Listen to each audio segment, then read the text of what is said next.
Mega hero Vaishnav Tej ఉప్పెన సినిమాతో block buster సాధించి తొలి సినిమాతోనే సంచలనం సృష్టించాడు. వైష్ణవ్ తేజ్ నుంచి సినిమా వచ్చి 2 ఏళ్ళు అవుతుంది. ఇంతవరకు కొత్త సినిమా ప్రకటించలేదు.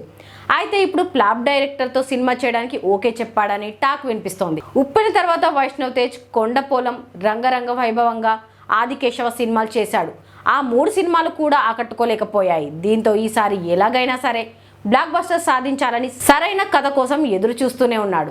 అయితే ఇటీవల పరశురామ్ చెప్పిన కథ మాత్రం నచ్చిందట. దీంతో పరశురామ్ ఫుల్ స్క్రిప్ట్ రెడీ చేసే పనిలో ఉన్నాడని తెలిసింది. 2 సంవత్సరాల నుంచి వెయిట్ చేస్తున్న వైష్ణవ్ తేజ్, సంవత్సరం నుంచి వెయిట్ చేస్తున్న పరశురామ్ ఇప్పుడు కలిసి సినిమాలు చేయబోతున్నారనే వార్త ఆసక్తిగా మారింది. ఫ్యామిలీ స్టార్ తర్వాత పరశురామ్ కోలీవుడ్ స్టార్ కార్తిక్తో సినిమా చేయాలనుకున్నాడు.